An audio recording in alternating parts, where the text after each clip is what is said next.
Olá, sejam bem-vindos à TV Harvard. Hoje nós estamos cobrindo o evento de liderança que acontece aqui na AmCham em São Paulo e um dos nossos convidados é Peter Capelli.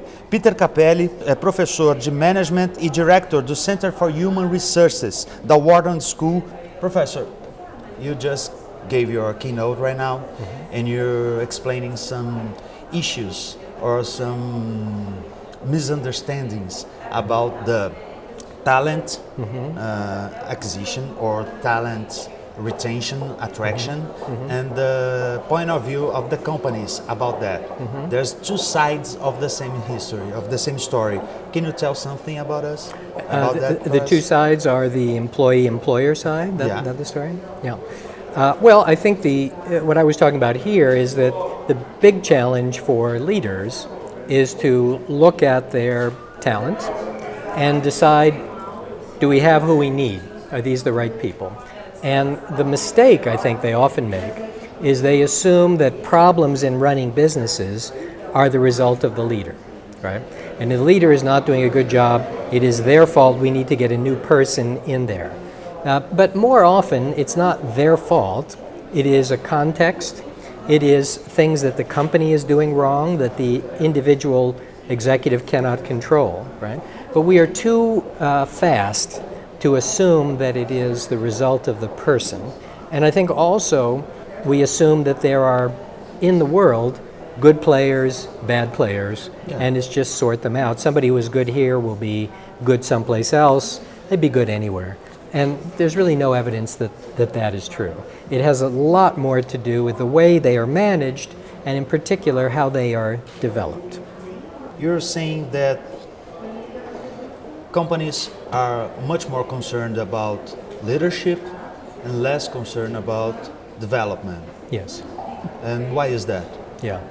I think some of it is a short-term thinking, that they need somebody now, and they don't want to invest in people because that is a longer-term bet, and they're not thinking 3 or 4 years down the road. But some of it is this attribution bias, and that is this human nature to assume that if someone is not performing well, it is because of them as a person. So there's no point trying to fix them or train them or change them. We just need to get somebody else in.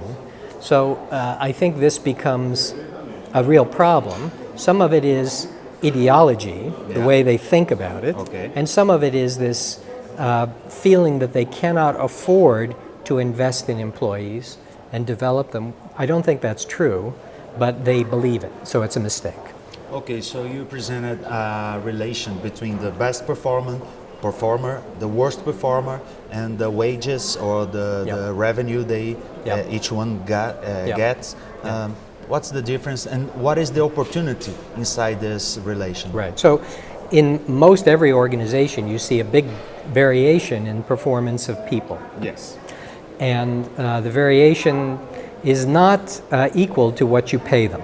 So for most people, the difference between best and worst performers is very big, 5 times or more. The pay differences in the same job tend to be very small, 20, 30%, something like that. So if you could do something to improve the performance of the poor performers, that would help a lot. Now, I think the problem is many leaders believe that the poor performers are just bad people, get rid of them, bring in somebody new. When you look at the performance of a person over time in organizations, it doesn't go like this. It bounces around a lot. People have bad years and good years, right? Bad days, good days. Bad days and good days, and sometimes they're in the wrong job, Okay. and they would do better in a big job, a different job, right? And the Or in cost, the wrong role. wrong role, yeah. And the cost of changing people is very expensive.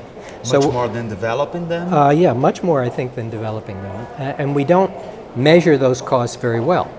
Like, you bring in somebody new from outside, it takes a long time for their performance to catch up. We don't have an easy way to measure that, but it's still a cost to the organization, right? So it's really ideology. It's just an assumption that the person is performing poorly because they're a bad person, and somebody from the outside will do better. We don't have evidence for that, but we do it, right? Okay, and then comes the example and the stories and the experience that you shared about the Pygmalion effect. Yeah. with the students, that if you treat one of them as a high achiever, they're gonna perform really well, and the other ones won't. Can you tell a little bit about this? Yeah, so we also know that how a leader treats a subordinate, the same way as how a teacher treats a student, affects how that student performs in a very big way. And so our biases may be causing some people to perform better than others. If you come to work for me and I know you come from a leading school, I assume you're smart, I expect more from you. When you make mistakes, I help you fix them, I give you more challenging assignments, you learn more. Somebody else comes from a school not so good, I assume they're not so smart. They make mistakes, I don't try to fix it, I just assume it shows they're not capable of doing the job. So this person ends up failing, this other person ends up succeeding.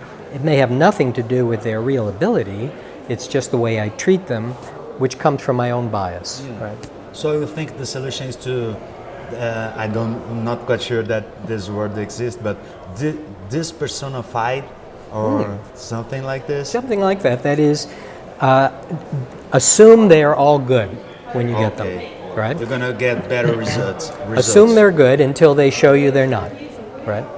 That doesn't mean you have to carry bad performers forever. You don't.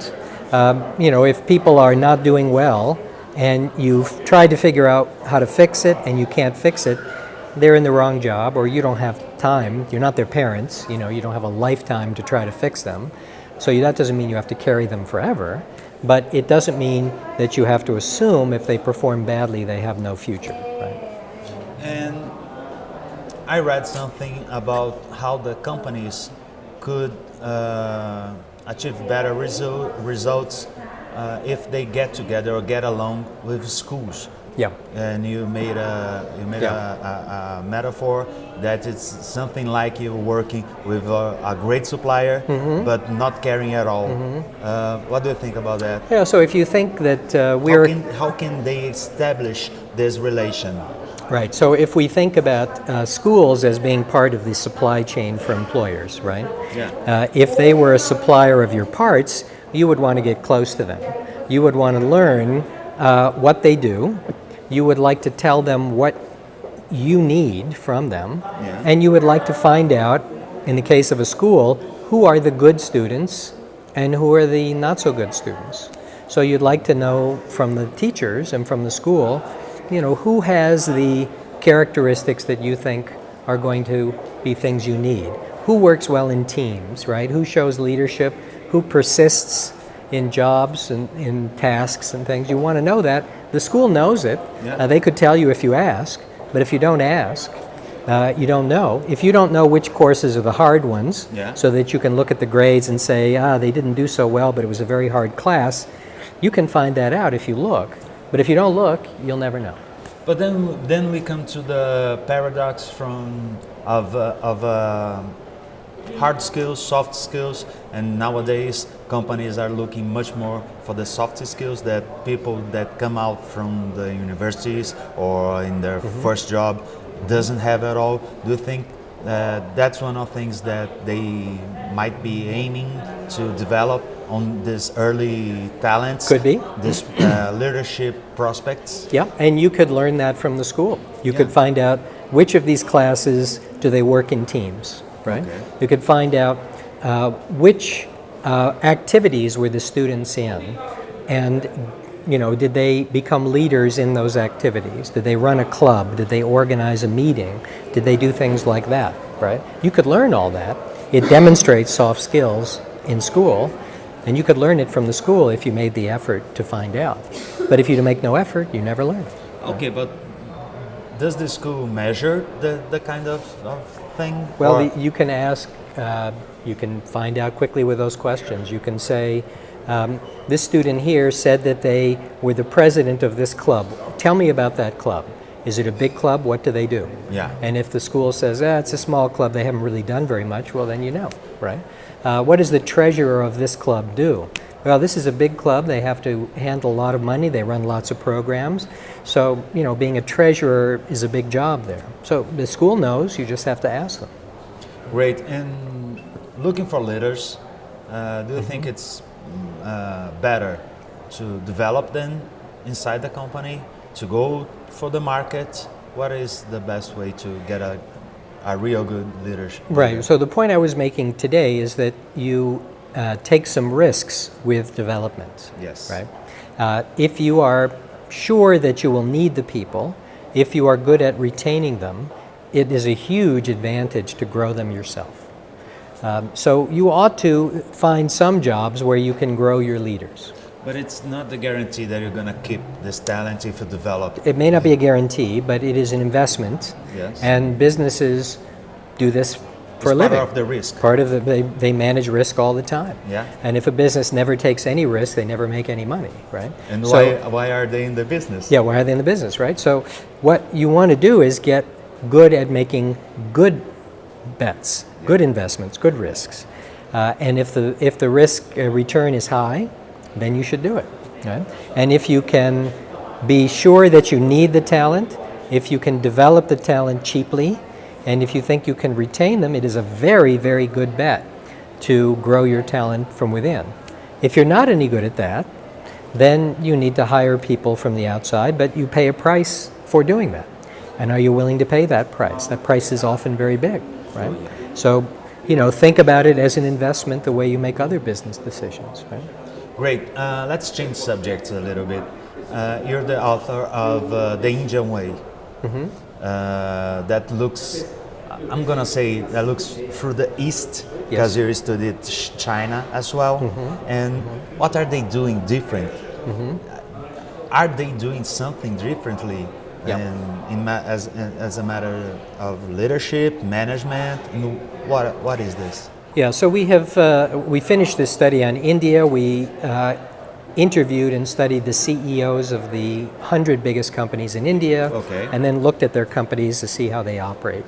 It's one of the few places in the world where the U.S. model is not dominant.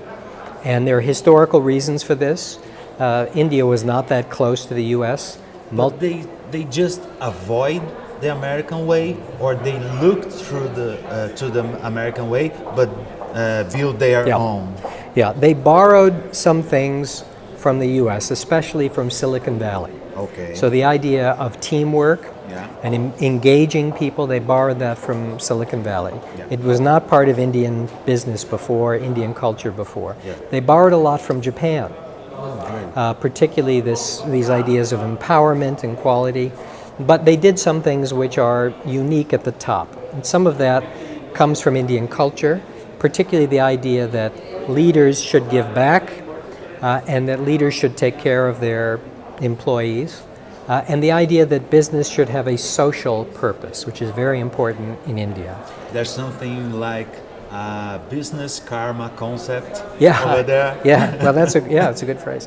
The idea that your business should be doing good as well as making money. And the reason this matters so much, first, it's easier to recruit people if they think they are working for a company that is doing good. Second, it's easy to motivate people if they believe they're doing things that help society.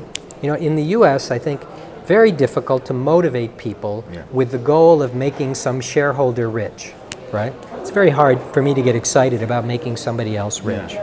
On the other hand, we can see most cases, most countries, people will work for an organization that is doing good for much less money, and they work harder because they think they are helping, right? They have a meaning. They have a meaning to it, right? So if your business has a meaning, right, you can attract better people, you could pay them less, and you can get them more motivated.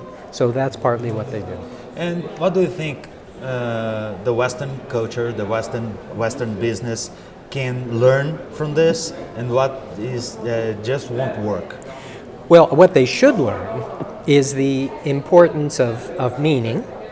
They should relearn the importance of engaging employees. People really perform well when they care about what they're doing. They should also relearn that investing in people can really pay off. And you see all these things in the Indian companies. Now, some of them the U.S. Western companies used to do and now don't do much anymore, particularly developing talent. They don't do very much of it anymore. And it means they're constantly now chasing leaders from other companies. You quit here, you go here, you quit there, you go there, you quit there, you go there. And it's not working. Yeah, it's not working very it's well. really predatory. This Very kind of predatory, thing. yeah. And why look or focus on India is in China? Is this something like a BRIC magnetism? Let's look at the BRIC countries. Well, I think China everyone's interested in because they are doing well as a country. That we're not quite sure. Yeah, we're not sure it is. what, right. Yeah. India is interesting because the Indian companies that are doing well are in the industries where the West wants to be. Yeah. So it's not low-wage manufacturing in India. Great. It's healthcare, it's software, it's computer services, it's intellectual work, right? Yeah. Where the West wants to be. We say, okay, we're not going to compete with China in manufacturing. Okay. We're going to be in these other industries, but India is doing well in these other industries, and their companies are growing very fast, and they're taking market share from Western companies. So that's a reason to pay attention to India in particular. I think China, we just are curious as to why they are Yeah. growing so fast and doing so well, right? Yeah, when you made your research in China, you looked to the big cities like Singapore, Hong Kong, or you look more abroad? Well, we are in the middle of the study now, so we Okay. haven't finished it, and we're There's looking. quite some differences Yeah. culturally. Oh yeah. saying. So we're looking only in China, the country. Okay. And, you know, the big companies tend to be in Beijing and Shanghai and along the East Coast. But, you know, we're comparing them to big companies in the US and big companies in India, and they're also, you know, located in the big cities for the most part. So, and there are some differences across parts of China, but there seems to be some common themes as well. Okay, and there's some new countries, some countries that are getting to the business right now. Yeah. Are you looking for any other new countries? I heard a lot about Vietnam Yeah. lately. Yeah. That the thing that happened in India like 10 years ago, 15 years ago is now happening in Vietnam. Yeah. All the call centers that were in India, they are going Yep. there, moving Yep. to there. Yeah. Have you heard anything else? Is there any area of the globe that we should pay attention? Well, you'll be interested to hear that I think it seems to be Brazil, where people are interested in what's happening in Brazil. And, you know, my experience with Brazil is a little like India, and that is the Brazilian companies that are doing well are big companies. Okay. They're not low-wage companies, Yeah. right?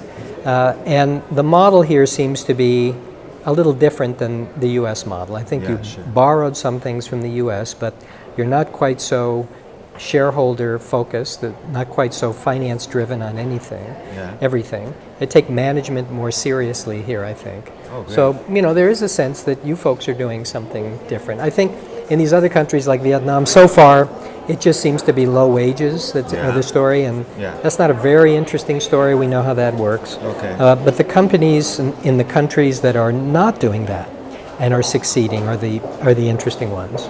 So, yeah, I'd say next book would be Brazil. Yeah, great. You should move here and live for a couple of months. Yeah. It's gonna be great. Yeah. Professor, and you're the director for the Human Resources Center, Right. Center of Human Research. Can you give us an overview? What do you do there? Yeah. What are your goals and Yeah.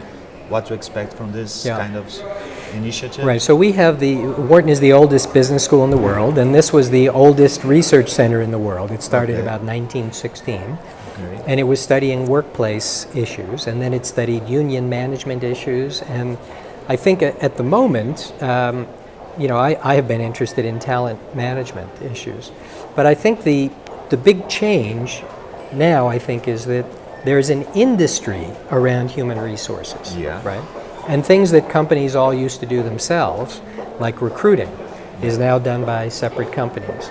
You know, like employee selection, done by companies. Managing benefits, done by outside companies. And a lot of the tasks have now moved to these human capital industries. Okay. So I think understanding how those companies and that industry works is really the important thing. All the ideas, all the new techniques are coming out of those vendors. Some of them are good, some of them are not so good, and so I'd say that's our focus at the moment, understanding that whole industry. Okay, it's a great challenge. Yeah, yes it is. Thank you. Okay, Professor, thank you very much for Thank you. being My here. pleasure.